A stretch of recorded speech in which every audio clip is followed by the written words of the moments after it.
말씀 보겠습니다. 누가복음 19장 41절부터 44절 말씀. 나에게 주시는 말씀으로 보면 됩니다. 누가복음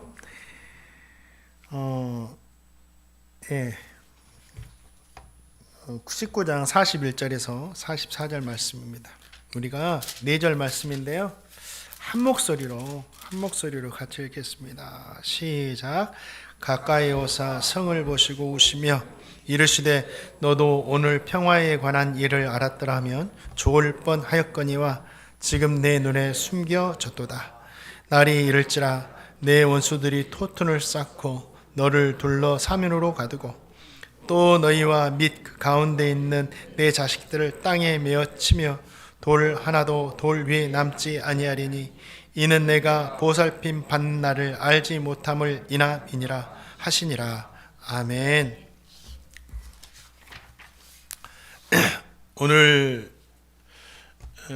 오늘은 예수님께서 십자가 지시기에서 예루살렘에 입성하시는 종려주일입니다. 종려주일.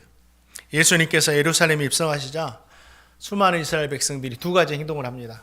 먼저는 종려나무가지를 흔들면서 예수님을 환영하는 것입니다. 또 한 가지는 시편의 말씀 찬송하리로다. 주의 이름으로 오시는 왕이여 하늘에는 평화요 가장 높은 곳에는 영광이로다. 이 말씀을 인용해 가지고 예수님께 찬양을 막 드리는 거예요.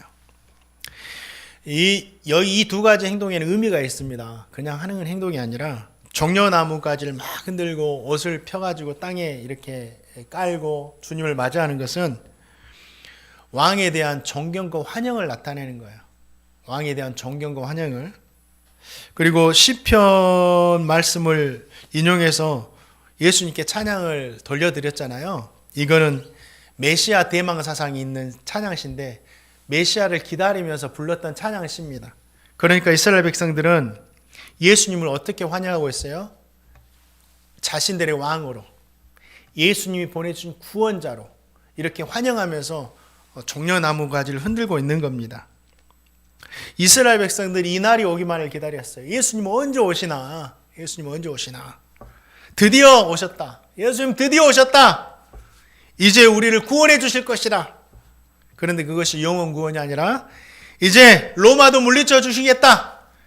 이제 이스라엘을 강대국으로 세워 주시겠구나. 그 기대함으로 막 환영한 거예요. 주님은 자신을 왕으로 메시아로 환영하는 사람들과 함께 그래 내가 왔다고 막 기뻐할 수 있었어요. 같이 내가 왔노라 하면서.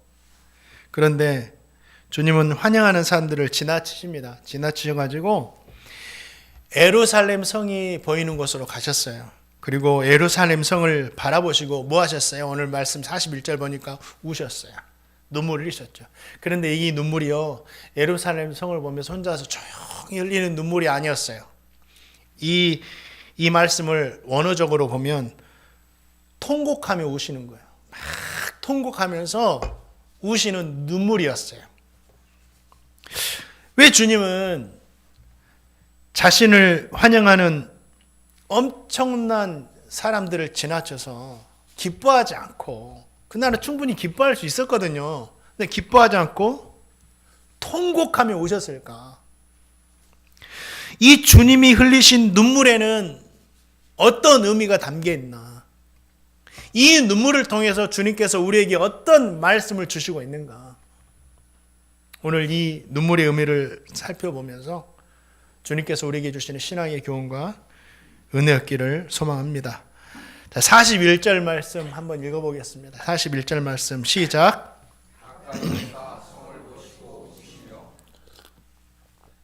주님께서 예루살렘 성을 보고 우셨죠. 막 통곡하면서 우셨어요. 통곡하면서. 예루살렘은 오랜 세월 동안 이스라엘 백성들의 삶과 신앙의 중심지였습니다. 왜 그러느냐? 그곳에 예루살렘 성전이 있었기 때문에. 이 예루살렘 성전은 하나님께 제사드리고 예배드리고 하나님께 기도드리고 하나님께 말씀을 받는 그런 영적인 충만한 이스라엘 사람들의 전부인 곳이었어요. 하나님 그 예배를 통해서 영광 받으시고 이스라엘 백성들에게 은혜를 베풀어 주시고 예루살렘 성전은 하나님의 영광으로 가득했고 하나님 이스라엘 백성들이 베풀어 준 은혜로 가득한 정말 거룩한 성전이었습니다. 원래 그래요. 예루살렘 성전이. 그런데 지금 통곡하며 바라보시는 이 예루살렘 성전은 그 본래의 모든 영광을 잃어버렸어요. 완전히 예루살렘 겉으로 보기에는 거룩한 성전인데 그러지 않아요. 겉모습은 웅장하고 사람들도 정말 많고 그런다 주님께서는 중심을 보시잖아요. 그 속은 완전히 부패하고 위선으로 가득하고 썩어 있었어요. 종교 지도자들은 외형적으로 종교의 틀을 막 유지했습니다. 그런데 하나님의 뜻보다는요, 자신들의 이익, 유익, 권위를 추구하며 살았다라는 거죠. 이 예루살렘 성전이 하나님께 예배하는 장소라기보다는요, 어떤 장소가 되었느냐? 돈을 벌기 위한 장소. 사람들에게 인기를 얻고 인정받기 위한 수단이 되어버린 이 장소로 변질되어 있었어요. 주님 보시니까 가난한 사람들은 돈이 없기 때문에 예배조차 드리기 어려운 그런 실정이 되어버린 거예요. 얼마나 이 강도의 소굴이 되어 있느냐. 마가복음 12장에 보면 주님께서 서기관, 하나님의 말씀을 필사하고 적는 이 서기관들을 말씀하시면서 서기관들은 종교 지도자들이죠. 과부의 가산을, 과부의 돈을 삼켜버리고 외식하면서 길게 기도하는 사람들이다. 이렇게 말씀하시는 거예요. 그 말씀 후에, 서기관에 대한 말씀 후에 어떤 일이 벌어지느냐. 한 가난한 과부가 성전에 와가지고 2렙돈을 드리죠. 그러면서 주님께서 뭐라고 하시죠? 가장 많이 넣었다라고 칭찬하시죠.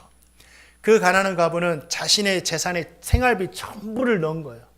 진짜 사람이 볼 때 숫자적으로 볼 때는 적은 돈이었지만 이 가난한 과부에게는 생활비 전부였기 때문에 정말 큰 결단을 하지 않고는 드릴 수가 없는 돈이었습니다. 정성, 모든 것이 담겨있는 돈이었죠. 주님은 그것을 보시고 칭찬하신 거죠. 그런데 종교 지도자들이 그 가난한 과부가 드린 2렙돈까지 뭐예요? 노리고 삼켜버린 자들이었죠. 성전이 지금 그렇게 변해 있어요. 예배라는 이름만 있고 예배를 이용해서 돈을 착취하는 그런 장소가 되어버린 거죠. 예루살렘 성전은 더 이상 기도하는 집, 예배하는 곳이 아니라 주님 말씀처럼 강도의 소굴이 되어 있었다라는 거예요. 예수님께서 그러한 예루살렘 성을 보시면서 눈물을 흘리며 통곡하시는 거예요. 이런 곳이 아닌데, 하나님의 성전이 이런 곳이 아닌데 하시면서 통곡하며 우신 거예요. 성전은 오늘날 교회죠. 예수님 믿는 성도들이 모여서 하나님께 예배드리는 공동체, 그것이 성전이에요. 교회예요. 우리 교회는 주님께서 지금 오신다면 주님께서 보시고 기뻐하실까? 아니면 예루살렘 성전처럼 통곡하며 오실까? 저는 정말 기도하면서 하나님, 우리 교회는 진짜 하나님 눈물 흘리게 하는 교회가 아니라 하나님께서 기뻐하시는 교회 되기를 원합니다. 주님의 눈물의 의미가 여기 있는 거예요. 너희 교회는 내가 눈물을 흘리는 교회가 되게 해서는 안 된다. 그러면 하나님께서 통곡하지 않고 기뻐하시는 교회가 되기 위해서 우리는 무엇을 해야 되느냐? 이 역사적인 사건 앞에 2가지를 우리가 할 수 있습니다.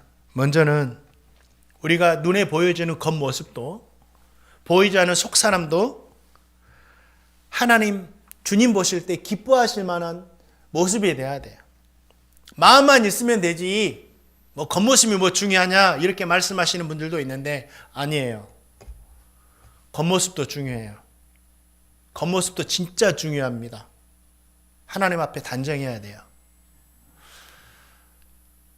하나님께서 다윗이 성전 지은다고 할 때 허락하지 않고 그 성전을 누가 지어요? 솔로몬이 짓습니다.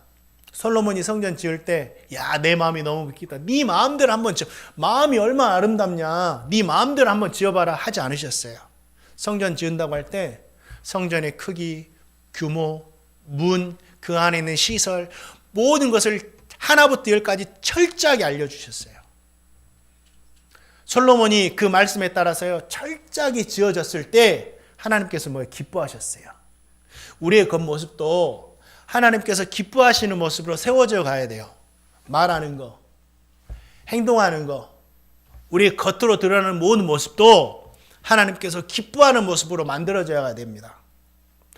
그런데 더 중요한 것은 뭐예요? 이 겉모습의 근원이 되는 우리의 속사람, 마음이 하나님 보실 때 정말 아름다워야 돼요. 그 마음이 어떤 마음이냐, 누구의 마음이냐? 두 렙돈을 드렸던 그 여인의 마음이라는 거예요. 사랑하는 성도님들, 우리의 겉모습도, 우리의 속사람도 우리 주님 보실 때 눈물을 흘며 통곡하는 모습이 아니라 기뻐하시는 모습 되시기를 주님의 이름으로 축원드립니다. 또 한 가지, 교회는요, 어느 누구라도 사람이 영광을 받고 사람이 이득을 취하는 것이 아니라 하나님이 영광 받으시는 것이 돼야 돼요. 그리고 교회는 비즈니스 하는 장소가 되어서는 절대 안 됩니다. 오직 하나님께 영광, 하나님께 드려지는 것이 돼야 돼요. 얼마 전에 방송에서 이단 교회에 대해서 방영하는 것이 나왔고 유튜브에도 올라왔더라고요. 그것도 교회고, 사람들은 다 교회인 줄 알아요. 근데 그것도 교회고, 교회니까는 그 교회를 이끄는 목사라는 사람이 있겠죠. 그 목사가 어떤 설교를 하느냐, 여러 가지 막 설교를 하는데 다른 거 막 자랑을 하는 거예요. 자랑을 하고. 그러면서 이런 설교가 있어요. 청년들에게, 거기가 몇만 명이 모이는 교회입니다. 청년들에게 그 다락방 류광수 목사가 이끄는 그 이단 단체입니다. 그 류광수 목사가 무슨 설교를 하냐면 청년들 대상으로, 청년의 때가 한 번밖에 없는데 이 청년의 시기에 하나님께 한 번 헌신해 봐야 되지 않겠느냐, 이렇게 하는 거예요. 저도 청년들 사역하면서 그런 설교했습니다. 그런데 이 류광수 목사는 그 헌신을 물질로 말했어요. 그러면서, 야, 1억 정도는 한번 헌금해 봐야 되지 않겠냐, 주님께 한번 드려봐야 되지 않겠냐, 내가 주님께 한번 이렇게 드려봤다고 말할 정도는 되져야 되지 않겠냐. 또 말씀에 도전을 받고 청년들이 속은 거죠. 속아가지고 1억을 헌금합니다. 빚내가지고 한 거죠. 대출 받아가지고. 그 후에 청년들의 삶은 어떻겠어요? 그 1억을 갚으려면 몇 년 동안 이제 빚쟁이로 살아야 되는 거죠. 고통당하면서. 신용불량자도 되고. 그런데 진짜 그 청년들이 드리는 그 마음은 순수했을 거예요. 청년들의 마음이 참 귀합니다. 순수했을 거예요. 진짜 주님께 한 번 헌신해 봐야 되겠다 하고 잘못된 가르치지만 진짜 했을 거예요. 그런데 그렇게 드렸다면 쓰는 곳이라도 좋아야 되는데 이 곳이 어떻게 쓰여지느냐. 그 목사가 헌금한 돈으로 어디에 썼을까? 정확하게 나오지 않지만 그 목사는 설교할 때마다 시계를 차고 나오는데 설교 시간마다 시계가 착용하는 게 바뀌어져요. 시계 전문가한테 이렇게 물어보니까 그 시계 값어치가요, 수천만 원짜리들 시계가 몇 개가 있는지도 몰라. 계속 예배 때마다 바뀌니까. 다 합쳐보니까 수억이 넘는 시계를 막 차고, 자기는 이게 이제 취미라고 하면서 설교 시간에도 막 하면 이렇게 자랑하듯 하고. 그리고 또 보니까 부자라고 해도 내가 좀 돈 좀 있어 하는 부자라고 해도 감히 이 차를 탈 수 있을까 할 정도, 부자도 고민해야지 탈까 말까 하는 정도의 수천만 원도 아니에요. 1억도 아니에요. 몇 억이 넘는 차를 구매해가지고, 현금으로 구매해가지고 2대나 구매해가지고 마음에 드는 사람 하나 주고 너 타라. 자기가 하나 타고. 이게 그 교회의 현실이었어요. 뭐예요? 문제의 본질이 뭡니까? 하나님께 돌려야 할 영광을요, 사람이 대신 가로채고 있다라는 거예요. 보이는 곳에서 그러는데 보이지 않는 곳에서는요, 차마 제 입으로 말하기 부끄러울 정도의 수치스러운 일들을 버젓이 하고 있어요. 그러면서도 교인들 앞에 당당한 거예요. 무서워요. 저는 그걸 보면서 무서워요. 정말 저분 안에 예수님이 있을까? 저분은 진짜 천국을 믿고 지옥을 믿을까? 진짜 모든 영광과 모든 것들을 자기가 취하고 있는 겁니다. 그 다락방 교회의 하나님은 누구예요? 유광수예요. 자기는 아니라고 하겠지만 완전히 이 교회가 자신의 이익과 명예를 위한 비즈니스를 하는 장소로 변질되어 버렸다라는 거예요. 그런데 지금 이 시대에도 그런 교회들이 있지만 예루살렘 교회가 그런 모습이었어요. 최고의 종교의 정점에 있던 대제사장이 모든 이권에 개입해가지고 그 이권을 다 누리고 있었거든요. 정치인들과 결탁해가지고. 주님께서 예루살렘 성을 보면서 눈물을 흘리신 이유가 여기에 있는 거예요. 너희 교회는 다른 교회에 말할 필요 없이 너희 교회는 그런 모습이 되어서는 안 된다. 저도 어떤 이단이지만 그 사람에 대해서 언급을 했지만 저는 깨끗한가? 저는 완벽 100% 그런 마음이 없는가? 이 말씀 앞에 제 자신을 세웁니다. 그러면서 주님께서 너가 섬기는 교회 제발 그런 모습 되지 말아라고 주님께서 간곡하게 통곡하면서 눈물로 호소하시는 거예요. 사랑하는 성도님들, 예수님께서 우리 교회를 보시고 우리 성도님을 보시고 눈물을 흘리며 통곡하는 것이 아니라 이 교회야말로 이 성도들이야말로 내가 기뻐하는 교회고 내가 기뻐하는 성도다 말씀하실 수 있을 정도로 겉과 속이 하나님 아버지께 영광 돌리는 모습으로 살아가시기를 주님의 이름으로 축원드립니다. 그리고 우리 교회는 오직 하나님만 영광 받으시는 그런 교회가 되시기를 주님의 이름으로 축원드립니다. 또 예수님께서 왜 우셨느냐? 또 여러 가지 두 가지 문제가 더 있어요.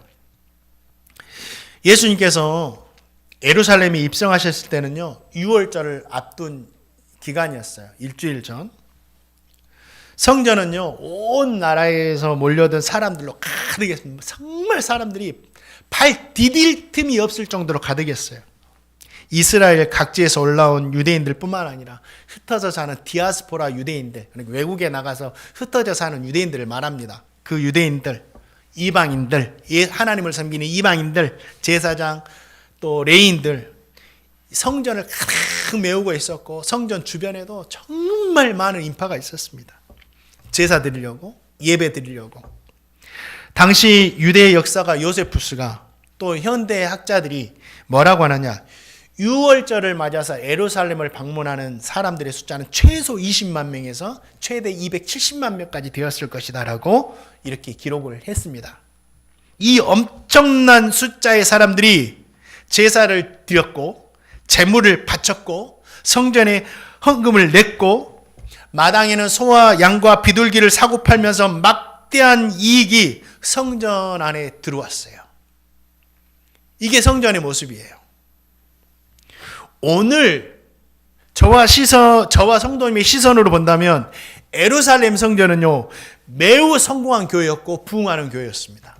왜요? 사람들이 예배를 드리려고 엄청 많은 사람들이 성전으로 교회로 몰려들고 있고 교회는 재정에 부담 없이 쓸 정도로 넘쳐났기 때문이에요. 계속 넘쳐났기 때문이에요.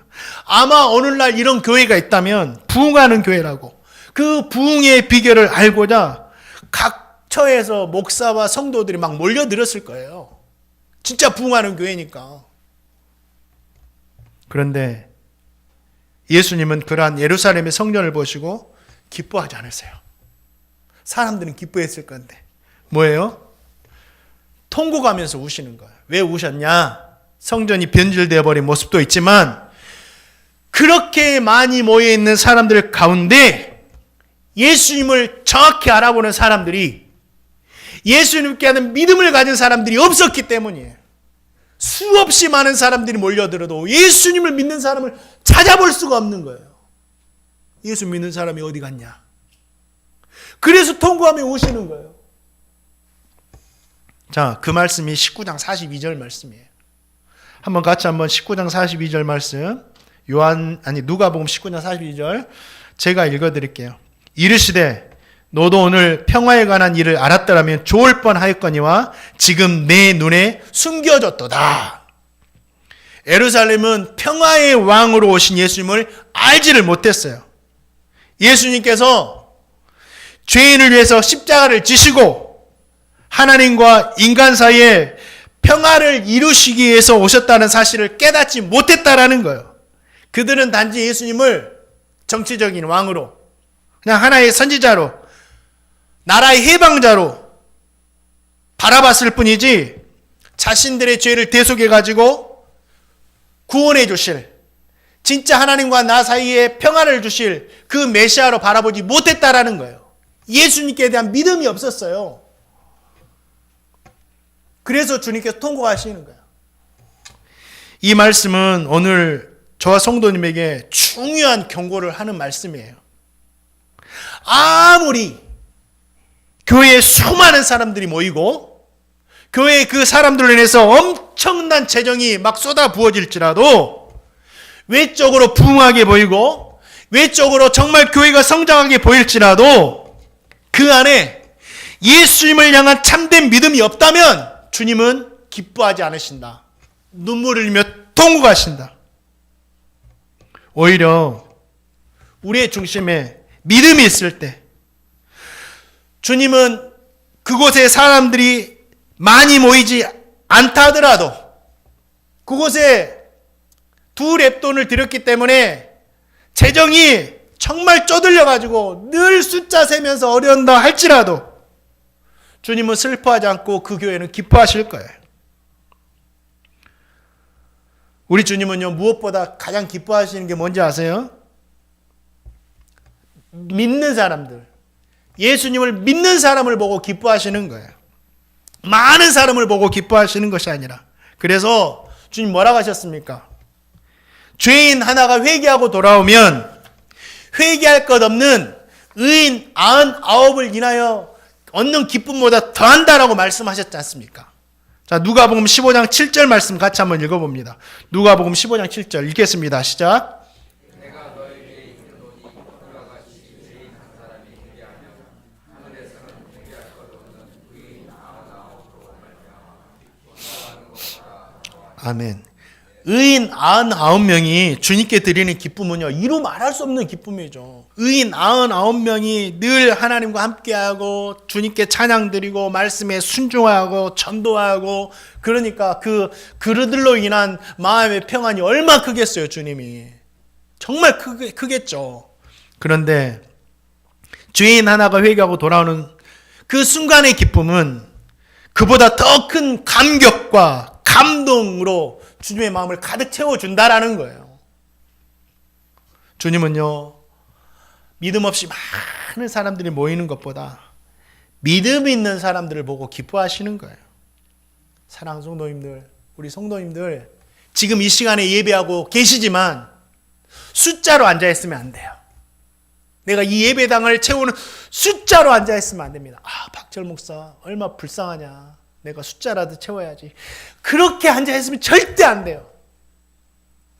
우리 성도님들은 예수님을 믿는 그 믿음을 가진 성도님들로 이 자리에 앉아있어야 돼요.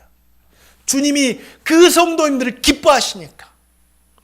바라는 저와 성도님 모두가 주님이 기뻐하시는 믿음 있는 사람들 다 되시기를 주님의 이름으로 축원드립니다. 왜 우리가 믿음 있는 사람이 돼야 되느냐?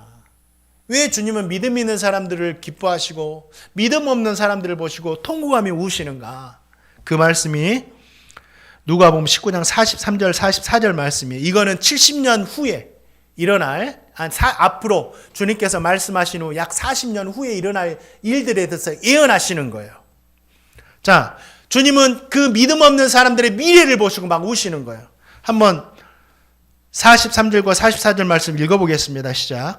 날이 이를지라 내 원수들이 토톤을 쌓고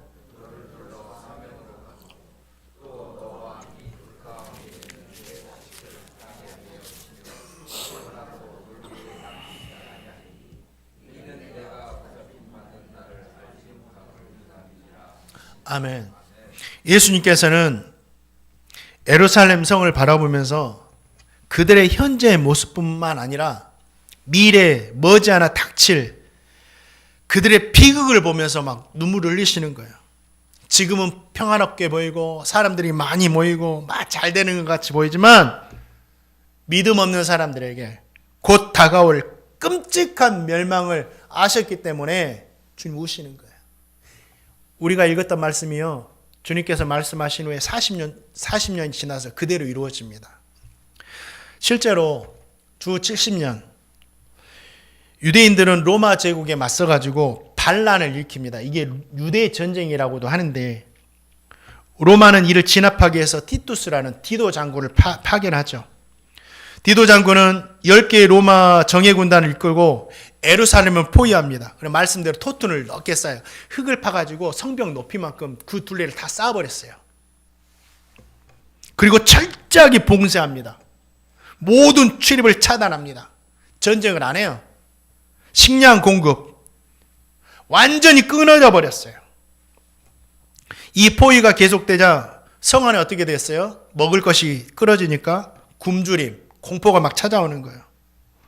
사람들은 이제 먹을 것이 없다 보니까 가죽까지 막, 가죽은 안 먹잖아요. 가죽까지 삶아가지고 먹고 풀까지 막 해가지고 먹고 심지어는 배설물까지 먹었다라는 기록이 있어요. 요세푸스는 그날의 실정에 대해서 이런 기록을 남깁니다. 한 여인은 자신의 아이를 삶아서 절반은 먹고 나머지를 감추어 두었습니다. 이 소식이 전해졌을 때 사람들은 충격으로 넋을 잃고 말았습니다. 정말 거룩할 하나님의 예루살렘이 완전히 지상에서는 순식간에 지옥으로 변해버린 거예요. 지옥보다 진짜 처참한 지옥으로 변해버린 거예요. 내부에는 전염병이 퍼지고 폭력이 막 무성해지고 무장했던 유대 각 지파들끼리 막 내분이 일으켜가지고 막 싸워가지고 자멸하고 때가 됐을 때 완전히 무너졌을 때 로마 군대는 총공격을 펼쳐가지고요, 주님이 말씀하신 것처럼 돌 위에 돌 하나도 남지 않고 완전히 예루살렘 성까지 무너져 버립니다. 그대로 된 거예요. 예수님 예언한 그대로 된 겁니다.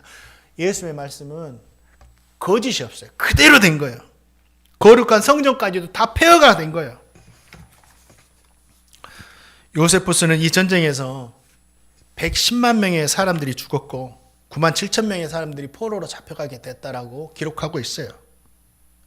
예수님께서는 믿음 없는 사람들의 이러한 장래의 참혹한 현실을 하시고 예루살렘을 향해서 막 통곡하시는 거예요. 그들의 미래를 보시고 우시는 거예요. 우시는 거. 이 사건은요, 저와 성도님에게 진짜 엄청난 경고를 주고 있는 거예요. 예수님 없는 인생, 예수님을 믿지 않는 인생은 결국 이러한 비극으로 끝날 수밖에 없다. 당시 예루살렘의 멸망은요, 단지 한 도시의 몰락이 아니었습니다. 그것은 예수님을 거부한 인생이 맞이하게 될 심판의 예고편이었어요.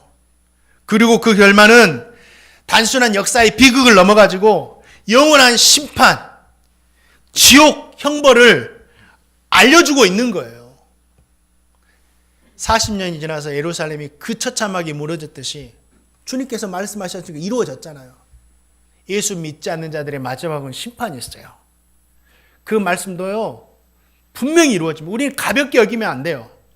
어떤 사람은 예수 전당 불신족하면 기분 나쁘게 한다고, 뭐 예수님만 믿어야지 뭐 구원받고 지옥 안 가냐고 기분 나쁘다고 그렇게 외면해버리는 사람이 있어요.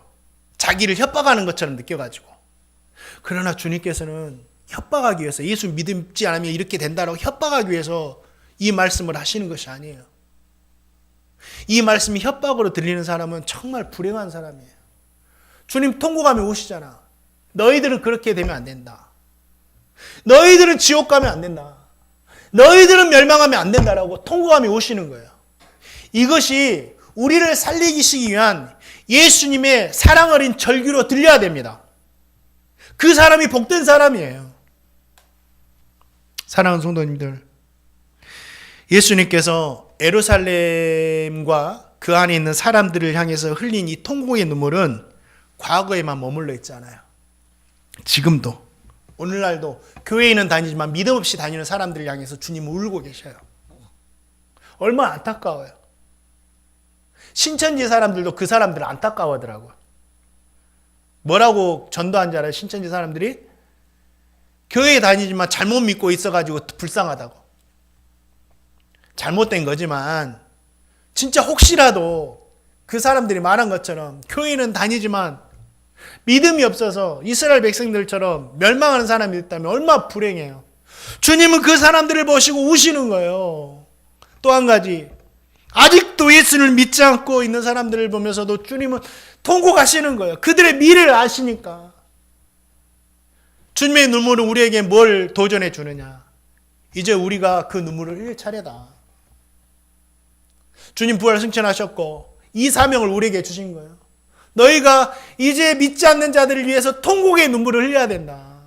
무감각하게 있으면 안 돼요. 우리 성도님들 절대 무감각하면 안 됩니다. 예수 믿지 않는 사람이 주변에 정말 많잖아요.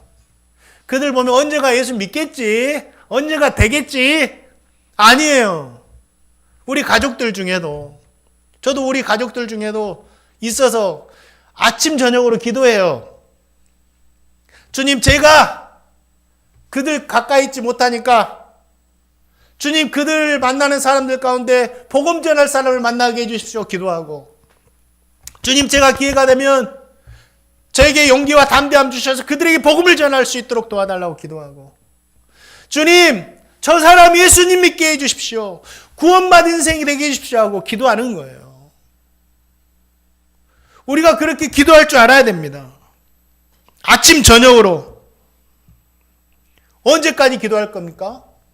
그 사람이 예수 믿을 때까지 기도해야 돼요. 우리는 그 사람이 진짜 예수 믿을 가능성이 0.1%로 우리 눈에 보이지 않는 거예요. 그러나 우리는 그들을 위해서 그 사람이 예수 믿을 때까지 기도해야 되고, 우리의 호흡의 코끝에 호흡이 사라질 때까지 기도해야 되고, 그 사람이 이 땅의 삶을 마칠 때까지 우리는 그 사람을 위해서 기도해야 된다라는 겁니다. 주님께서 그렇게 기도하셔요. 십자가 달리시면서까지 주여 저들을 용서해 달라고 주님께서도 그렇게 기도하셨습니다. 기도하다 보면 주님께서 기회 주실 거예요. 기도하다 보면 누군가 분명히 복음 전하게 하실 것입니다. 기도하다 보면 결국 주님께서 그를 구원해 주실 겁니다. 이거는요, 제가 하는 말이 아니라, 기대함으로 하는 말이 아니라 실제로 일어나는 일이에요. 기도하면 진짜 예수님을 믿지 않을 사람 같은 사람이, 그렇게도 이 교회 다니지 말라고 핍박했던 남편이, 서리띠를 풀어가 핍박했던 남편이 나중에는 회개하고 주님께 돌아오는 걸 저는 봤어요. 사랑하는 성도님들, 주님이 흘린 눈물이 이제는 우리의 흘리는 눈물이 돼야 되겠다. 그게 주님의 흘리신 눈물의 의미입니다. 저와 성도님 모두가 다 이렇게 주님의 마음으로 살아가시기를 주님의 이름으로 축원드립니다. 말씀을 맺습니다. 오늘은 종려주일이에요. 수많은 환영하는 사람들의 소리가 있었지만 주님께서는 그걸 기뻐하지 않으셨어요. 그냥 예루살렘 성을 보고 막 우시는 거예요. 예루살렘 성이 타락하고 믿음 없는 사람들을 보시고 그들의 결말을 보시며 우시는 거예요. 사랑하는 성도님들, 이 땅에 우리 주님 오실 때 우리 자신과 우리 교회를 보고 주님은 우실까 아니면 기뻐하실까? 우리 교회는 주님께서 기뻐하시는 교회 되시기를 주님의 이름으로 축원드립니다. 진짜 오직 우리 교회는 하나님께만 영광 돌리고, 우리 성도님들 이 자리에 진짜 예수 믿으면 되는 거야. 진짜 예수님 나의 구주를 믿습니다. 십자가에서 나의 모든 죄를 담당하심을 믿습니다. 그 믿음으로 내가 천국 가게 됨을 믿습니다. 이 믿음이 있으면 되는 거야. 그 믿음으로 살아가시고, 이제는 우리 성도님들 구원받아도 끝내지 마시고 주님의 흘린 눈물 이어받아가지고 주위에 있는 사람들 중에 아직도 예수 믿지 않은 사람이 있다면 한 방울의 눈물이라도 흘려줄 수 있는 제가 되고 우리 성도님 모두 되시기를 주님의 이름으로 축원드립니다. 이제 함께 찬양